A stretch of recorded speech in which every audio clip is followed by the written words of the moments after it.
Isang magandang umaga, tanghali at gabi po sa ating lahat dyan sa Pilipinas. At sa mga subscribers ko po na sumusuporta sa aking content, maraming salamat po sa mga parents po natin, papa, nanay, tatay, lola at lolo, kapatid, kuya, ay maraming salamat sa suporta na binibigay niyo po sa atin, sa ating content.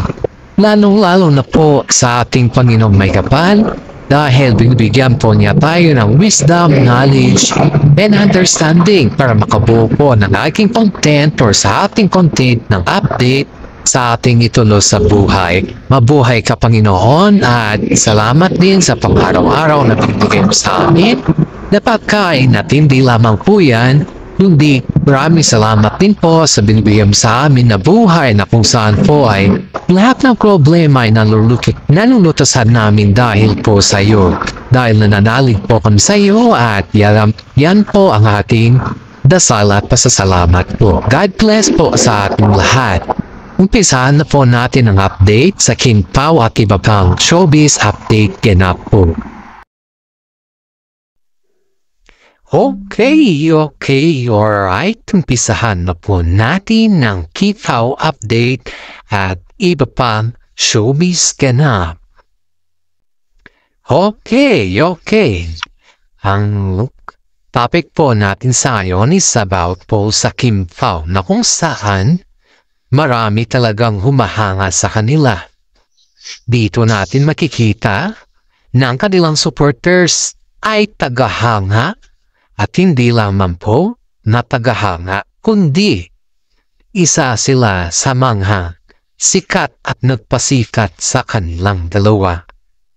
Ayon po sa aking legit na sources ay umulan ng batikos ang King Pao sa ngayon na kung saan ang mga kapwa po nilang mga actor or actress or nasa showbiz ay kinatad din sila ng mga question kung bakit ayaw ni Kim Chiu nakaharap si Sian Lim.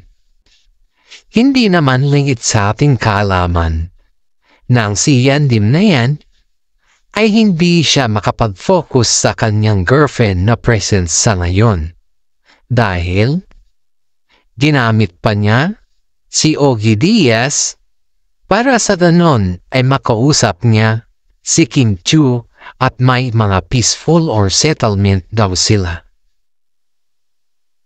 Kung sa aking palagay, wag niya nang gumamit or hindi na siya gagamit sana na mga ibang tao para lang sa kanyang sariling interes. Kasi nga, alam mo naman sa iyong sarili na kapag ikaw may kasalanan, Norman, ikaw din dapat ang sumuyo sa tao at humingi ka ng kapatawaran.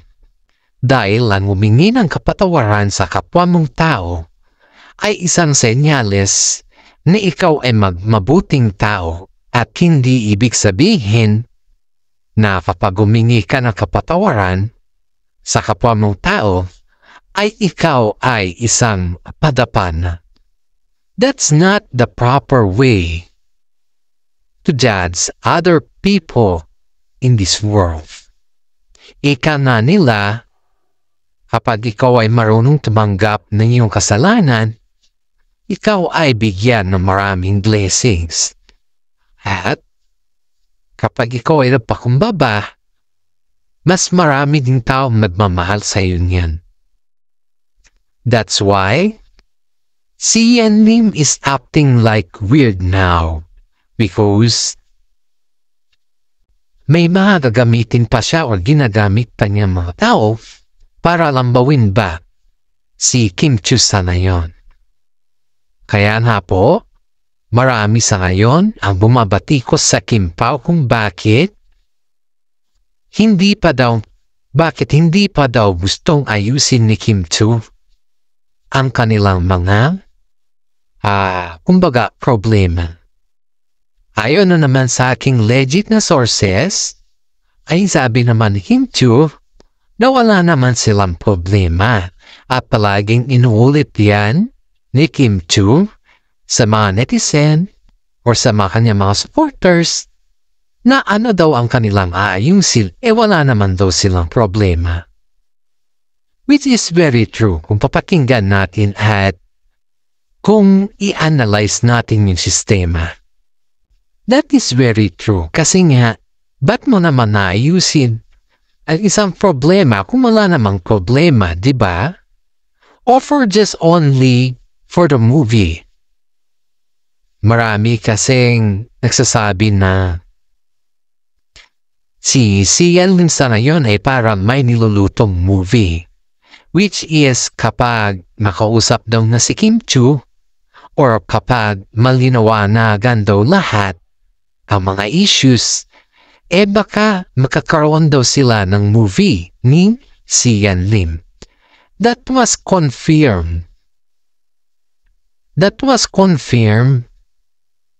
Sa kanila, sa mga management, kung maaayos daw nila or kung maaayos ni Sian Lim ang kanyang kuso.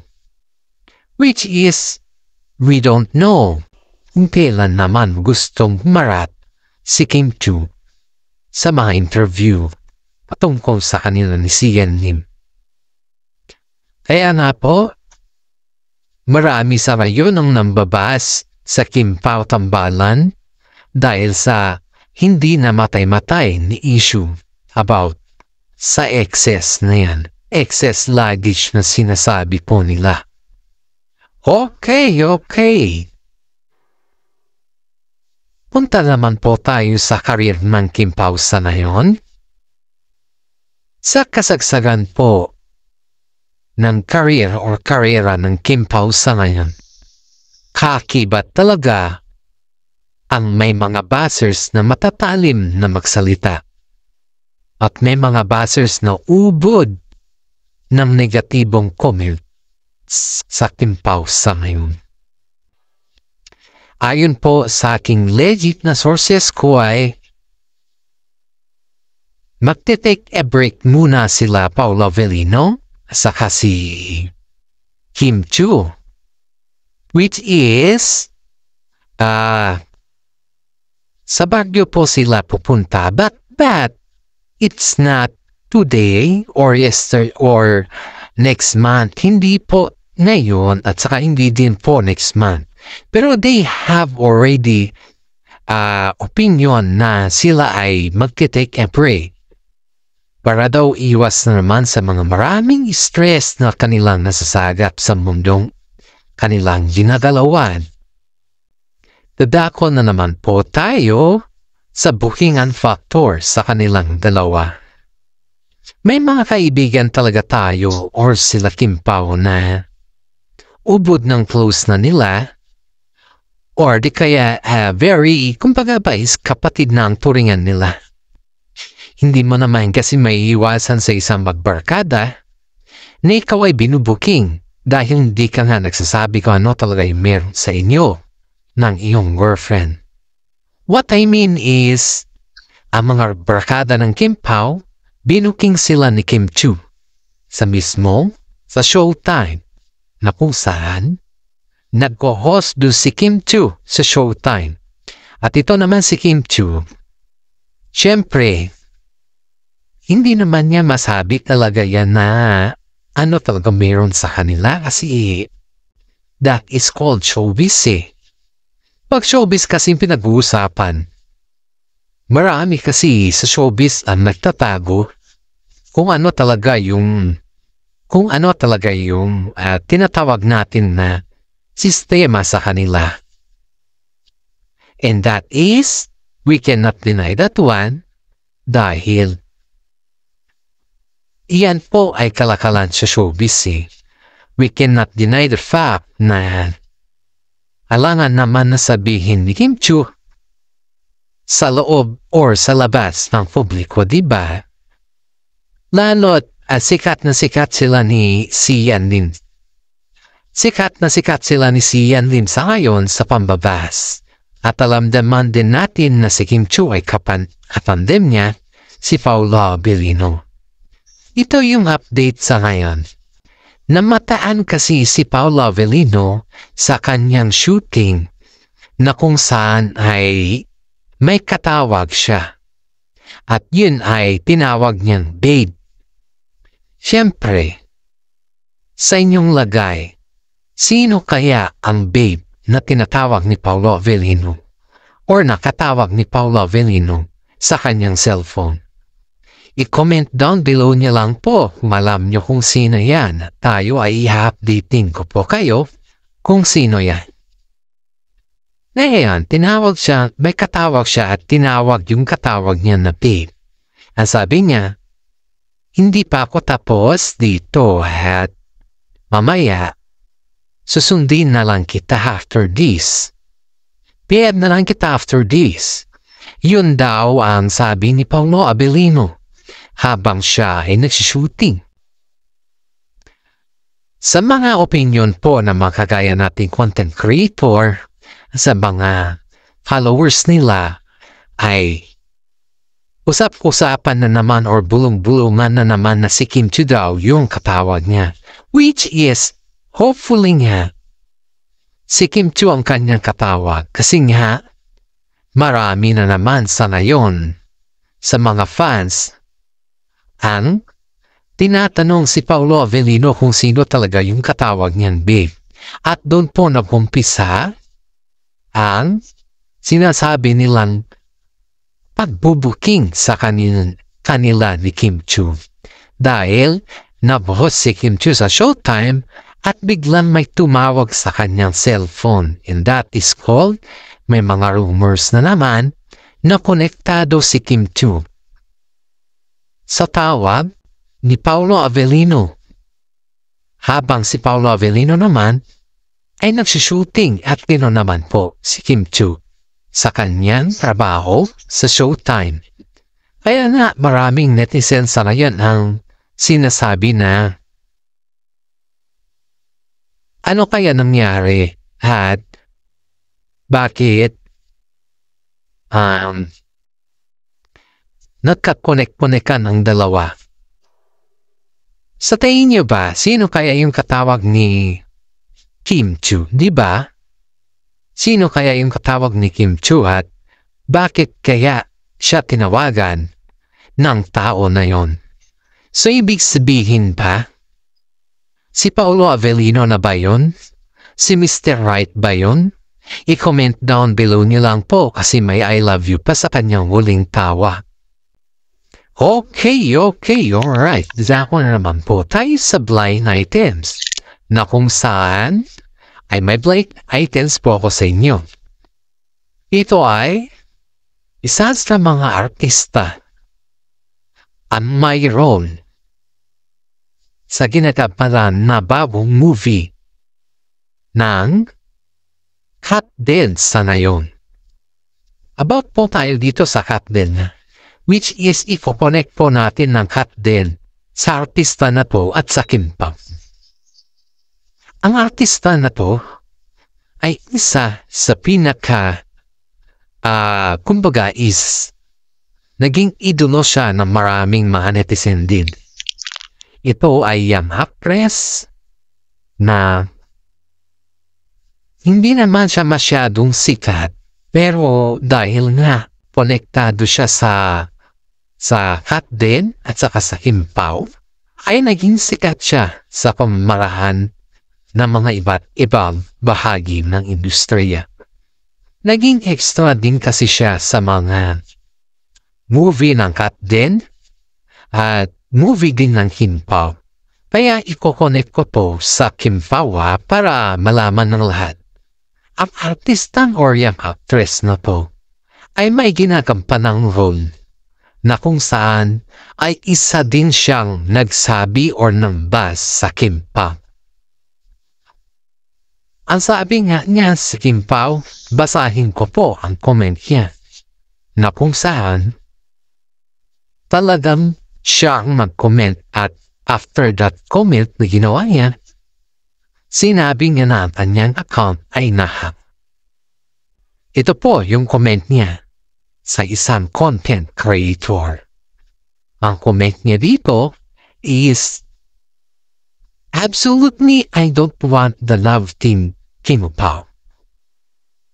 Because that is not real. Just for the record only. Kim Pao is not a real couple. They just bang, they just go with the flow, and they just do whatever they want because the management asks them to pick. To pick what is the heart of audience. That's it. They don't have the heart to work like Love Team and like Katniel. They don't have like that. Kasi nga, just only for the record, couple na sila Katniel ay iyon yung tinatawag na couple. Love team nga sila at couple pa sila, di ba? Pero ang Kim Pao, believe it or not, they are not, they just only a love team, not for a couple. Kaya sa mga nafe-feeling-feelingero dyan na Kim Pao solid daw. Just only Kim Pao, not the solid one. Kasi nga, hindi sila couple at iyan ang totoo. Just only reminding sa mga Kim Pao fans. If you believe that Kim Pao is already a couple, why they did not publish it in a public way? Why they just kept their mouth closed and they just keep their mouth so many rumors about them? Is that true or is that false? Kaya nga, may mga sinasabi tayo na ano talaga ang katotohanan. Pero till now, they never answer it. They just let the issue in and don't ever or they don't never ever explain about their side. Just comment. I know I'm also an artist. I feel what they feel. Just like me. I know what Kim Pao is it because aside from that, I am also a showbiz, came from showbiz, which is kapag may management ka, sinusunod mo talaga kung ano yung sinasabi ng management. Pakiligid lang ang tao para mapuha ang inyong chemistry. That's it. That's it, and I will confirm you that in my life. Ewan ko dito yan po yung kanyang comment. Hindi ko, kumbaga sa atin ba? Hindi ko matanto kung may galit ito sa Kim Pao or wala. Kasi nga, hindi ko alam eh. Hindi ko siya magets. Bakit kaya? Pero may point naman siya kung tutusin natin. Kasi nga, hindi natin alam kung saan talaga o ano talaga ang lugar ng mga Kim Pao. Tayong mga fans ay umaasa, parang ganun kasi yung point tayo ay umaasa na sila ay totoo or sila ay talagang may relasyon na or hanggang love team na. Yun kasi yung sa atin eh. Kasi nga, we are a solid Kim Pao. Kaya nga marami sa mga netizen ang sinasabi na kami ay solid Kim Pao kahit anong pasira or kahit anong sinasabi ninyo basta importante, solid kami. Which is tama naman. At sa mga antipati ko dyan na nampabas sa Kim Pao, hopefully naman makakatulong yan para malaman din namin ang katotohanan. Pero kahit man siguro hindi man sila or sila man, kung alin man dun, para sa akin, supportado pa rin ako ng Kim Pao. At ang update nila sa Kim Pao sa ngayon, hopefully, they will go together kasi nga may endorsement na naman silang dalawa na bago. At yan ay niluluto na sa ngayon. Ang dami nating pasabog sa ngayon guys. Sobrang dami. Pasabog natin sa ngayon is yung blind items natin na isang artista din at nakalitan about sa Sian, saka si Paulo na may mga tumawag sa kanya. Siyempre, ang daming pasabog about sa Kim Pao. Kaya, huwag po tayong magpauli sa balita. Hindi po repetition ng ating content, kundi ito po ay isa sa mga update natin na kung saan ay talagang ang ating content ay tinatanong ko talaga ito ng maayos. At ayoko din na mag-content ako ng repetition sa mga ibang content creator. May mga unique po tayong i-content at napaka-unique po tong content ko at hindi po ako repetition. And please naman, please subscribe, like, and share naman ang aking content.